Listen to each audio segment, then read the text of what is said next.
السلام علیکم ورحمۃ اللہ وبرکاتہ۔ پیارے مسلمانوں، درس قرآن کا یہ لیسن نمبر 22 ہے۔ آج کے درس میں ہم سورہ البقرہ کی 7 آیتیں یعنی آیت نمبر 60 سے آیت نمبر 66 تک سمجھنے کی کوشش کریں گے۔ چلیے شروع کرتے ہیں۔ اعوذ باللہ من الشیطان الرجیم۔ اللہ کی بارگاہ میں پناہ چاہتا ہوں شیطان مردود سے۔ بسم اللہ الرحمن الرحیم۔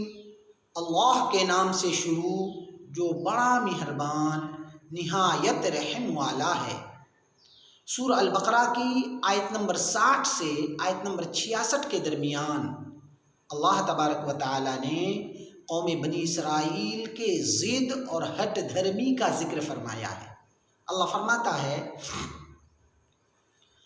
وَإِذِ اسْتَسْقَىٰ مُوسَىٰ لِقَوْمِهِ فَقُلْنَا اضْرِب بِّعَصَاكَ الْحَجَرَ فَانفَجَرَتْ مِنْهُ 12 عَيْنًا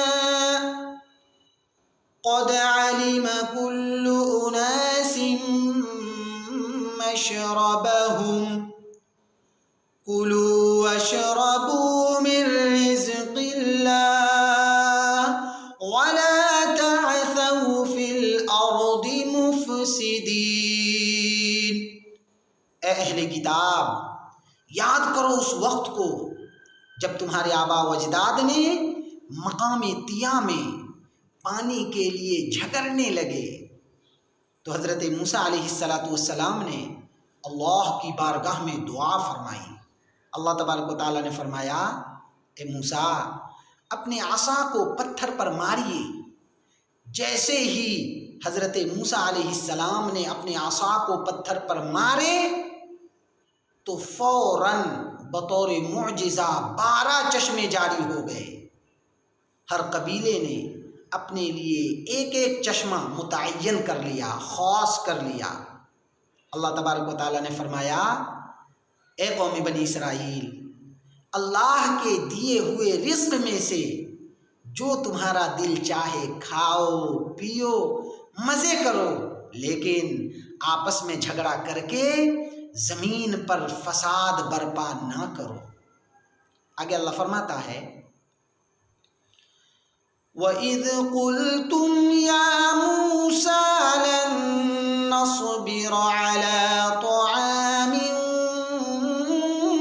وَاحِدٍ فَادْعُ لَنَا رَبَّكَ يُخْرِجْ لَنَا مِمَّا تُنبِتُ الْأَرْضُ مِن بَقْلِهَا وَقِثَّائِهَا وَفُومِهَا وَعَدَسِهَا وَبَصَلِهَا قَالَ أَتَسْتَبْدِلُونَ الَّذِي هُوَ أَدْنَىٰ بِالَّذِي هُوَ خَيْرٌ اهْبِطُوا مِصْرًا فَإِنَّ لَكُم مَّا سَأَلْتُمْ وَضُرِبَتْ عَلَيْهِمُ الذِّلَّةُ وَالْمَسْكَنَةُ وَبَاءُوا بِغَضَبٍ مِّنَ اللَّهِ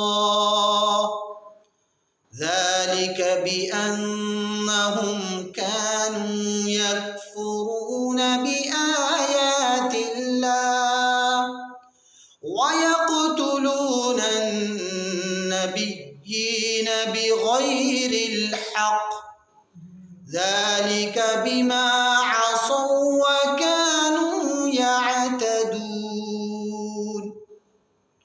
اے اہل کتاب، یاد کرو اس وقت کو بھی جب تمہارے آبا و اجداد نے حضرت موسیٰ علیہ السلام سے کہا تھا اے موسیٰ ہم روز روز ایک ہی کھانا نہیں کھائیں گے، آپ اللہ کی بارگاہ میں دعا کرو کہ وہ ہمارے کھانے کے لیے زمین سے پیدا ہونے والی چیزیں، زمین سے پیدا ہونے والے اناج اور پھل نکالے،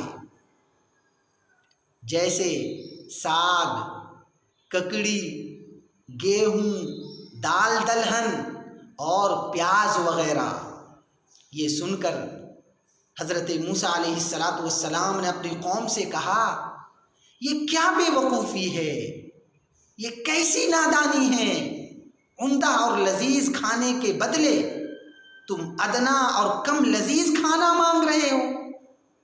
لیکن جب قوم نے نہیں سنا، جب لوگ نہیں مانے، تو حضرت موسیٰ علیہ السلام نے فرمایا، ٹھیک ہے، جاؤ تم لوگ مصر میں جا کر بس جاؤ، کسی شہر میں جا کر بس جاؤ، وہاں تم کو وہ سب کھانے ملے گا جو تم مانگ رہے ہو۔ ان لوگوں کی ضد اور ہٹ دھرمی کی وجہ سے اللہ تبارک و تعالیٰ نے ان پر غربت اور ذلت کو مسلط کر دیا، اور یہ عذاب اس لیے آیا کیونکہ یہ لوگ اللہ کی آیتوں کو جھٹلاتے تھے، انبیاء علیہم السلام کو ناحق شہید کر دیا کرتے تھے۔ اتنا ہی نہیں بلکہ یہ لوگ ہر معاملے میں اللہ کی نافرمانی کرتے ہی رہتے تھے اور مسلسل سرکشی میں مبتلا رہتے تھے۔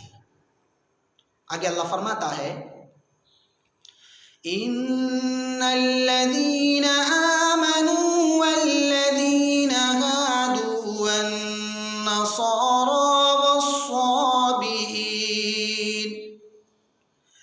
من آمن باللہ والیوم الآخر وعمل صالحا فلهم أجرهم عند ربهم ولا خوف عليهم ولا هم يحزنون۔ بے شک وہ لوگ جو اہل ایمان ہیں، نیز اہل کتاب اور ستارہ پرست سبوں کے لیے صاف اعلان ہے کہ جو بھی انسان اللہ اور یوم آخرت پر ایمان رکھے، ساتھ میں اعمال صالحہ بھی کرتے رہے، ایسے تمام لوگوں کو اللہ کی بارگاہ میں بڑا اجر ملے گا، بڑا انعام ملے گا، اور یہ لوگ نہ دنیا میں خوف زدہ ہوں گے اور نہ آخرت میں غمگین ہوں گے۔ یہ لوگ دنیا میں بھی کامیاب ہو جائیں گے اور آخرت کے دن بھی انہیں نجات مل جائے گی۔ آگے اللہ فرماتا ہے، وَإِذْ أَخَذْنَا مِيثَاقَكُمْ وَرَفَعْنَا فَوْقَكُمُ الطُّورَ خُذُوا مَا آتَيْنَاكُمْ بِقُوَّةٍ وَاذْكُرُوا مَا فِيهِ لَعَلَّكُمْ تَتَّقُونَ۔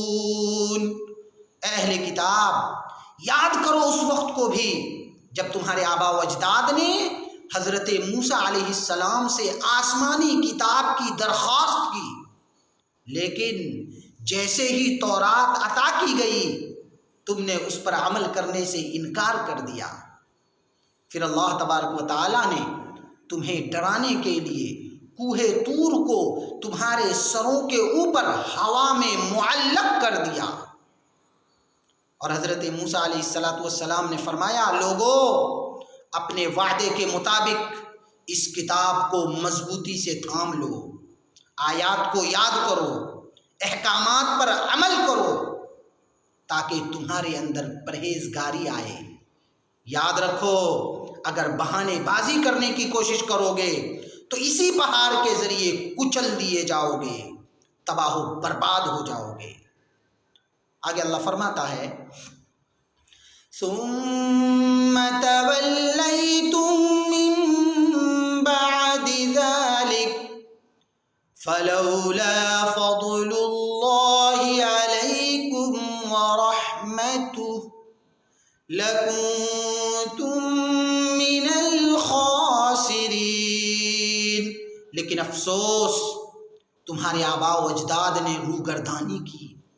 اگر تم پر اللہ کا فضل نہ ہوتا، یعنی اللہ اس عذاب کو مؤخر کر کے اپنے حبیب پاک صلی اللہ علیہ وسلم کے رحمت کے صدقے تمہیں مزید مہلت نہ دیتا تو یقیناً تم سب ہلاک و برباد ہو جاتے، تمہاری نسل ختم ہو جاتی، تمہارا وجود باقی نہ رہتا۔ آگے اللہ فرماتا ہے وَلَقَدْ عَلِمْتُمُ الَّذِينَ اعْتَدَوْا مِنكُمْ فِي السَّبْتِ فَقُلْنَا لَهُمْ كُونُوا قِرَدَةً خَاسِئِينَ۔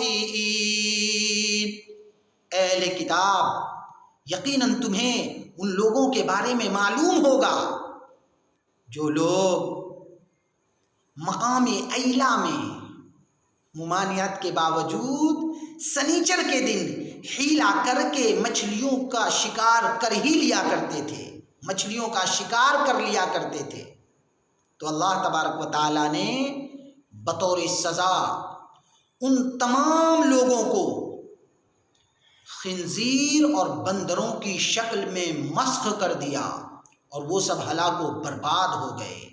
آگے اللہ فرماتا ہے فَجَعَلْنَاهَا نَكَالًا لِمَا بَيْنَ يَدَيْهَا وَمَا خَلْفَهَا وَمَوْعِظَةً لِلْمُتَّقِينَ۔ لہذا ایسے واقعات کو ذکر کر کے اللہ تبارک و تعالی ہر دور میں اپنے بندوں کو عبرت دلانا چاہتا ہے، اور جو نیک لوگ ہیں وہ ایسے واقعات سے نصیحت حاصل کرتے ہیں۔ صدق اللہ